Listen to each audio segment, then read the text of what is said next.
Right, let's focus on United now, because Clinton, their chief executive officer, I should say, Omar Berreda, has said that they can win the title by 2028.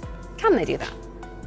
3 years? Yeah, maybe. I don't know. If I was sitting here now looking at their squad, and I'm not quite sure, but listen, 3 years is a long time. If they improve the squad and get rid of the players that they don't want there and improve it, the signing of Cunha is a very good signing. If they can get Mbeumo, but you never know, with Thomas Frank going to Tottenham, he could end up going there. I think that's another positive signing. So yeah, maybe 3 years. I'm not quite sure. It might be 5 years, but 3 years is. He's got to say that, because you've got to appease the Man United fans. Man United fans have suffered a lot recently and they want to get back to challenging for the title. So yeah, maybe 3 years, but I'd say probably 5 years. Every time they change manager, they seem to say 3 to 5 years, and then just change manager and it goes again. They probably need to do it sooner rather than later. Here's their start to the season. What do you make of that? We've not seen this yet in full. No, yeah, Arsenal at home is a tough game. Fulham away is going to be tough. Marco Silva, I thought Fulham were good luck. Burnley at home, you would expect them to get 3 points. The Manchester derby, tough. Chelsea at home, Brentford away. They're all tough, Tom. They're all tough.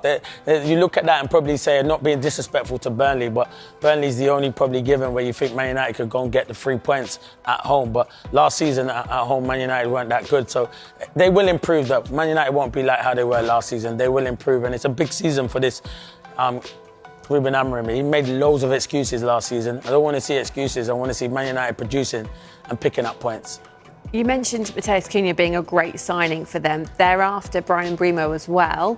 Could he potentially be a great signing for them if he doesn't get tempted perhaps by Spurs now Thomas Frank's gone there? Yeah, he's a great signing for whoever. I'm surprised a lot of the bigger teams are not looking at him as well. In particular, I thought Newcastle might look at him, but you can understand why Man United want him. I thought Mbeumo, his numbers and his assists alongside Wissa last season at Brentford was fantastic. He will leave Brentford. I think Brentford have already accepted he's going to leave. But the thing is, with Thomas Frank and the way he produced and played under him, it's going to be difficult. So he might end up going Tottenham, and it'll be a huge blow to Man United. When it comes to Cunha, earlier we were saying that Omar Berreda has said that Cunha can be a little bit like Eric Cantona. I'm sure he doesn't think that level. I hope he doesn't think that level. Yeah. But can you see any similarities? Can you see why he would say that? I know why he says it, because he can lose his head just like that. and that's what's happened. But he's a top player, though. He is talented, Cunha, but I don't think he should compare him to Cantona. That's too much pressure on Cunha. Cantona was the real deal, unbelievable player. But I think it's the fiery side of him where he can get involved in a lot of stuff. He did that last season. I think he's gone to Man United. I think he'll have to knuckle down. He's at a big football club, but I think he's a good signing. He can play in one of them number 10 roles, and he's a clever footballer. I thought Arsenal might have gone in for him, and that's how highly I rate Cunha. So I think it's a good signing from Man United. So we know that in the next 3 years they want to win the Premier League, but next season, where can Man United realistically finish? Where do you expect them to finish? They should be aiming to finish in the top 10. They're lucky that the teams were so bad the 3 teams last season were bad, because they would have been in a relegation dogfight. But obviously, you look at it now and you think Man United fans are going to want to be finishing in the top 6. I think that's what realistically they should be aiming for, but I'm saying probably top 10. Ask me again when they've done all their signings, when the window's shut, and then probably it will be the top 6 and try and win a trophy. But there'll be big pressure on Rúben Amorim. But I'd say to try and finish in the top 6 is Man United's realistic aim this season. I'll ask you after deadline day. Yeah, that's the one. Okay, September 2nd. Yes. September 1st, deadline day. Yeah. We'll just quickly switch from Manchester United to Tottenham, because I'm not sure if we've had you on since Ange Postecoglou won. What did you make of that decision and the decision to replace him with Thomas Frank? I always thought it was coming. I did think it was coming with Ange. I thought, but fair play to him. He can go with his head held high. It's second season. He said he wins a trophy, and he has won a trophy. So, no, I think he'll be disappointed. But I think he'll get another job. But I'm happy Thomas Frank's there now, because I think he's a very good manager and deserves his chance. The job he's done at Brentford's been fantastic. He deserves a chance of going to a big club, and I think they'll do well. Through the magic of TV, you've switched your iPad for football. A football. I have done that because, just a reminder, we've got this ball today. It is the new ball for the Premier League season, and it's an absolute beauty. You had a little kick earlier? Yeah, I'm not doing that again. When I say little kick, it really was a little dribbler along the ground. Wasn't the greatest advert for the ball. But Clinton, what do you make of this? It's nice, it's good. I thought Tom was going to ping it and see if it can move around. From my mistakes, be careful. Yeah. I've played with you, you've got that technique. Well, don't put yourself down. Thanks for that, I definitely don't. Right, coming up, we've got the... Man United, opening day, Arsenal at home, also face Manchester City and Chelsea in their fixed 6. That's some start. That's a crazy start. I'm not going to stand there and say, you know, that's going to be a barometer of the season, because to have a start like that, you know, you got to try and hit the ground running. So it'd be interesting. Fingers crossed they'll be able to go out there, get some positive results early doors, breed confidence, and then move on from there. Yeah, how important is it? I know it's a tough start, but it feels like after the season they've just had, they have to start well under Rúben Amorim this season. Yeah, I would believe that as well. But the crazy thing is, like you said, after a tough season last season, you know, to start the season like that, you know, it's mad. But I think that's where Manchester United are at the moment. But like I said, ultimately, all you can do is go out there, try your best, try and win football matches early doors, and then build confidence and build momentum.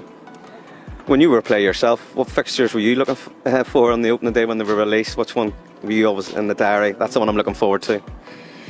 Obviously, would have been our main competitors and Liverpool.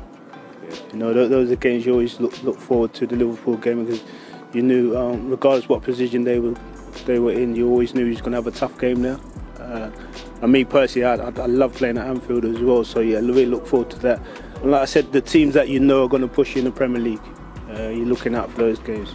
See, back then it was Arsenal, and then later on it was Chelsea. So yeah, those are games me personally, I would have been looking forward to. But in saying that, when you're in the Premier League, you look forward to every game, because you know, playing for a team like Manchester United, every game, you know, was a big game.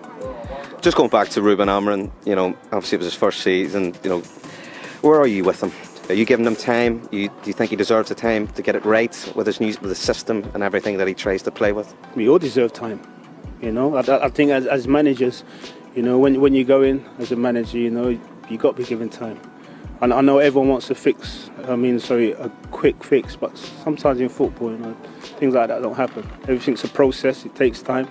And fingers crossed this season, you know, it works out a little bit better for him than last season. But we'll have to wait and see. Everything, like I said, everything's a process. How big's the transfer window for them? The transfer window is big for everyone, you know, because ultimately you've got to try bringing the right kind of players. You've got to try and improve your team, improve your squad.